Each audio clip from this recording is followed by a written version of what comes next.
नमस्कार दोस्तों, मैं महेश एस के डायमंड बुटीक से।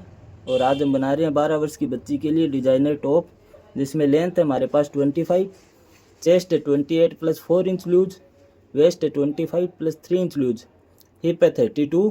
हिप का मार्क करेंगे हम 20 पे, हिप बिल्कुल बराबर रखेंगे। स्लीव्स है 15, स्लीव्स का राउंड है 8, शोल्डर है 12। फैब्रिक है मेरे पास कॉटन लाइनिंग है 1.5 मीटर और मेन फैब्रिक है 1.25 मीटर। बैक की कटिंग हम डायरेक्ट फैब्रिक पे करेंगे और फ्रंट की कटिंग हम पेपर पे करेंगे। तो जैसा कि मैंने आपको बताया था, बैक के लिए मैंने फैब्रिक को लगा लिया है, डबल फोल्ड में है, और फ्रंट की कटिंग हम पेपर पे करेंगे। तो पेपर भी मैंने लगा लिया है, डबल फोल्ड में है पेपर भी। लेंथ हमें लेनी है 25, इसलिए पहला मार्क किया है मैंने 26 पे नीचे से, और हाफ इंच से थोड़ा सा ज़्यादा मैंने मार्जिन के लिए एक्स्ट्रा रखा है। नीचे से मैं राउंड बना रहा हूँ, इसलिए अगर आप नीचे फोल्डिंग के लिए मार्जिन एक्स्ट्रा रखना चाहते हैं तो एक्स्ट्रा भी रख सकते हैं। शोल्डर है हमारे 12, तो मैंने मार्क किया है 6.25 पे, और आर्म होल के लिए मार्क किया है 6.5 पे। छोटा टॉप है, इसलिए मैंने चेस्ट और अपर चेस्ट का मेजरमेंट नहीं किया है। अगर आपके पास टॉप की साइज़ बड़ी हो तो आप चेस्ट और अपर चेस्ट का मेजरमेंट अलग अलग कर सकते हैं, जिसके काफ़ी वीडियो मेरी आई हुए हैं, आप देख भी सकते हैं। नेक की चौड़ाई रखी है मैंने 3 इंच, मैं वी नेक बना रहा हूँ इसलिए। अब हमें मार्क करना है चेस्ट का। चेस्ट हमारा 28 प्लस 4 इंच लूज, तो उसका 1/4 होता है 8। 1 इंच तक मैं बिल्कुल मार्क को सीधा रखूँगा। और वेस्ट हमारी 25 प्लस 3 इंच लूज, तो उसका मार्क होगा 7 पे।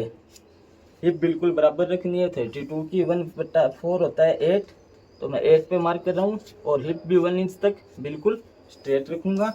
इस तरह से हमें मार्क कर लेने हैं। अब हमें आर्म होल का मार्क भी कर देना है। आर्म होल का मार्क बिल्कुल स्ट्रेट किया है मैंने बैक के लिए, और फ्रंट के लिए अप्रोक्स 0.75 इंच अंदर की तरफ लिया है। तो इस तरह से हमारे मार्क हो जाएंगे। शोल्डर में क्रॉस कटिंग करता हूँ, इसलिए शोल्डर का मार्क कर देना है पहले हमें। उसके बाद हमें आर्म होल भी चेक कर लेना है। आर्म होल आएगा हमारा 7.25 से 7.5 के बीच, और आप स्ट्रेट बनाएं नीचे से तो बिल्कुल सीधा मार्क कर लेना है।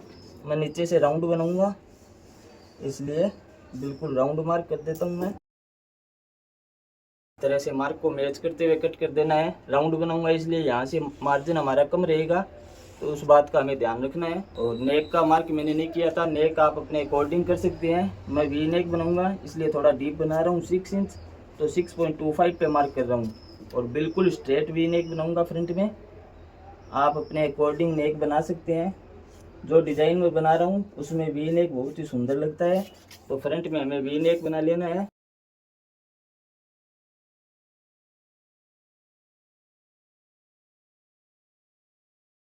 बैक में नेक बना रहा हूँ मैं 3 इंच, इसलिए 3.25 पे मार्क करके मैंने राउंड बना दिया है। आप जिस तरह से डीप या शॉर्ट नेक बनाना चाहते हैं उसी तरह से बना सकते हैं। तो बैक की कटिंग हमारी बिल्कुल सिंपल होगी, और फ्रंट की कटिंग मैं आपको पूरी डिटेल के साथ बताऊंगा। ये हमारा फ्रंट है।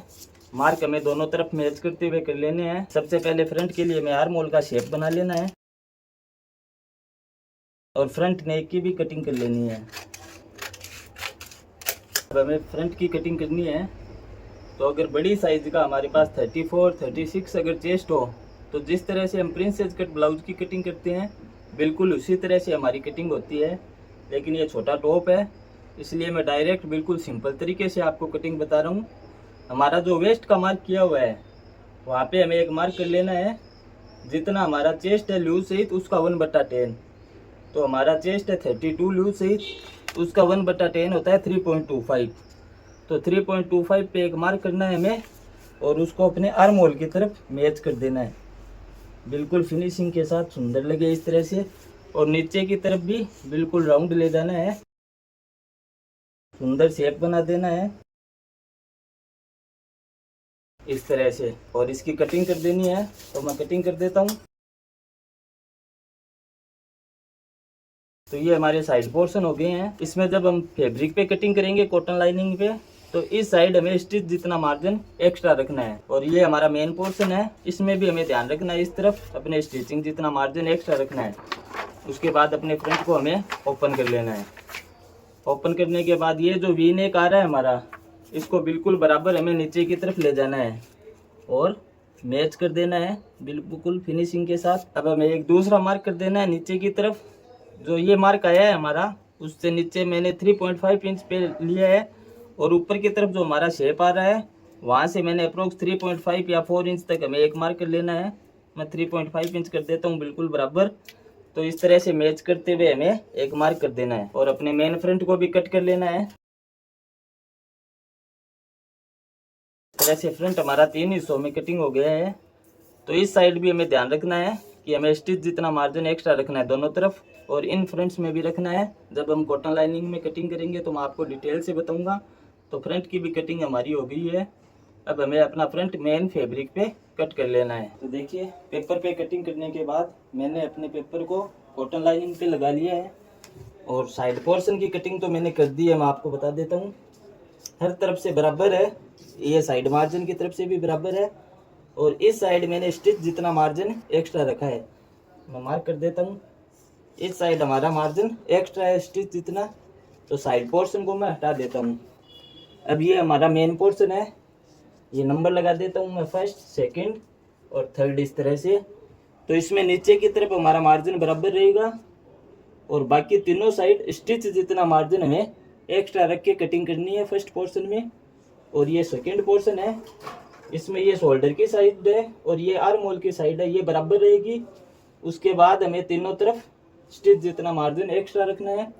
और ये हमारा थर्ड पोर्शन है, इसमें भी शोल्डर और आर्म होल की तरफ मार्जिन बराबर रहेगा, बाकी हमें मार्जिन एक्स्ट्रा रख के कटिंग करनी है। तो मैं कॉटन लाइनिंग की कटिंग कर लेता हूँ।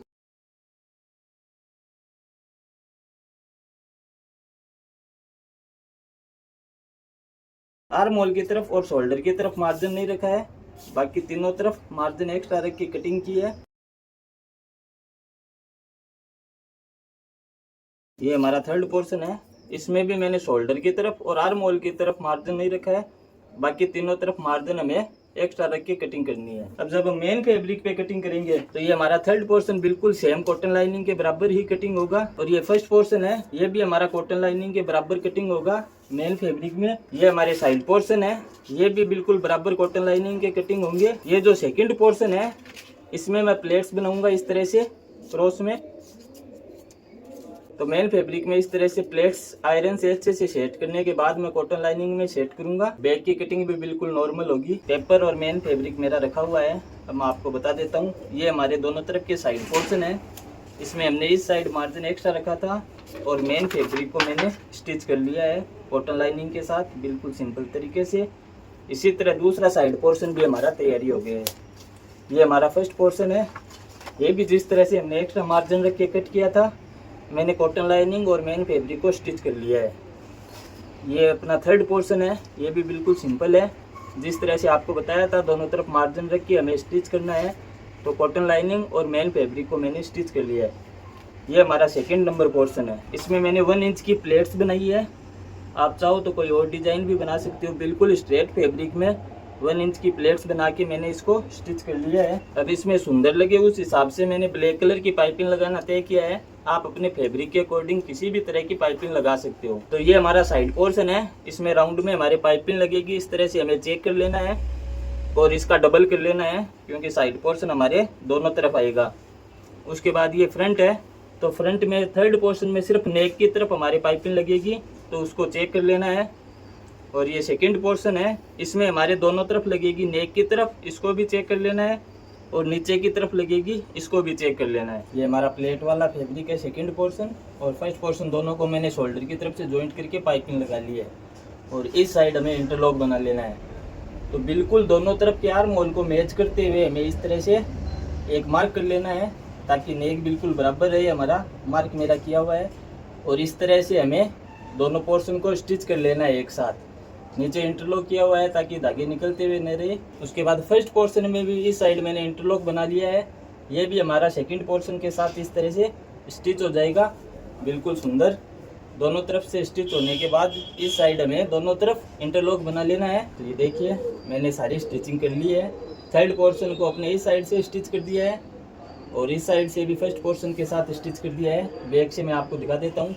इंटरलॉक बनाया हुआ था हमारा, तो बिल्कुल फिनिशिंग के साथ लग गया है, धागे नहीं निकलेंगे, तो टॉपर हमारा ख़राब नहीं होगा।